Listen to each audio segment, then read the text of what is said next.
Hi, my name is Ryan, and today I'm going to be teaching you how to ride a bike.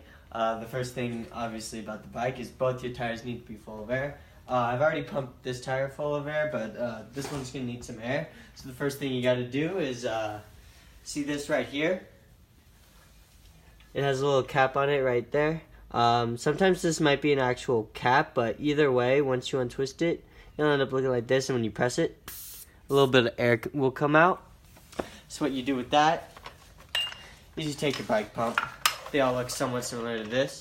They all have this little hose looking part. And you just put that right on top of that. It'll let out a little air, and then once you do, you lock it up just like that. And then you're gonna start pumping until it reaches about 30 pounds on the dial. PSI, 2040, you want it right there.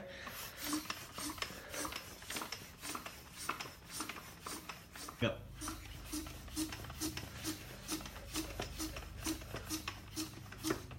Now that we have it at 30 pounds, all you do is you just unlock it just like that, and then you pull it off. Sometimes it might get a little stuck, but don't worry about that. Then you just simply screw it off. It's okay if like a tiny bit of air comes out, but you know, make sure it's all tightened up. Feel out the tire. Maybe a little bit came out while you were pumping. If that ever happens, you just have to pump. But now you're ready to actually ride the bike.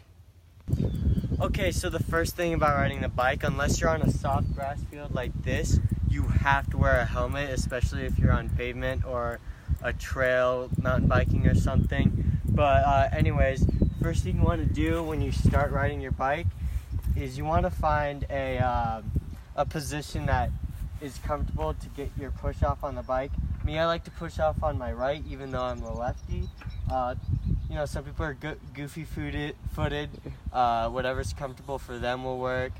But me, I just like to push off on the right, and then once you go, you just sit on the bike and you pedal.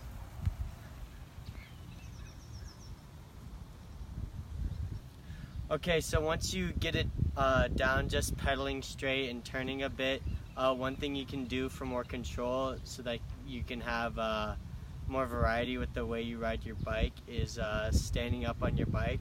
The best way to get the most control while standing is to be standing straight up with both feet on each pedal even to each other. This is great because you can just lean and move very quickly, like if you're going over rocks or something. So I'll show you how that works right now.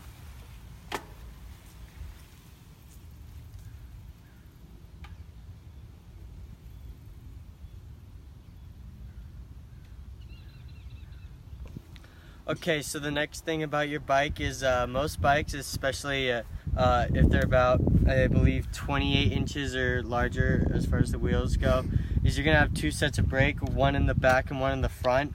The back brake is, that's your typical brake. So like if you're going down a hill, you want to slow down, you want to hit the back brake. One thing is to be very careful with is the front brake, because the front brake just puts you at a complete stop.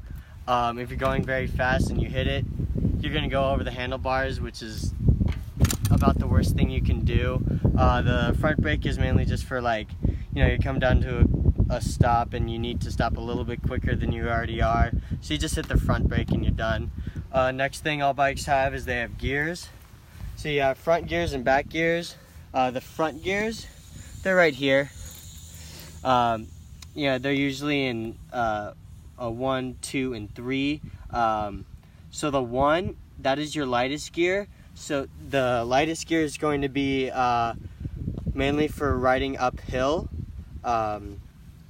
So if you're riding uphill and you're struggling, and if you're on gear 2 in the front, if you put it on gear 1, you'll find it a lot easier.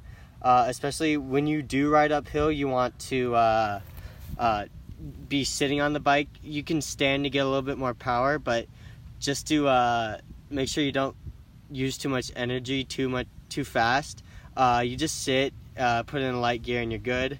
The larger gear is for riding downhill if you want to get more speed, because there's more resistance to your pedaling, so you can pedal a lot harder and you'll end up going a lot faster. It's the same with the back gears. The back gears, I believe you have 1, 2, 3, 4, 5, 6, 7, 9. So you have a lot more back gears. This is great because you can be a lot more adjusted, because maybe you'll leave it in the front gear 2 and back gear like 9 because you're going downhill, but you're not going that downhill, so you don't need to put it to the heaviest. You just have it a bit heavier. There's a lot more you can do with these back gears. Yeah, that'll be it for back gears.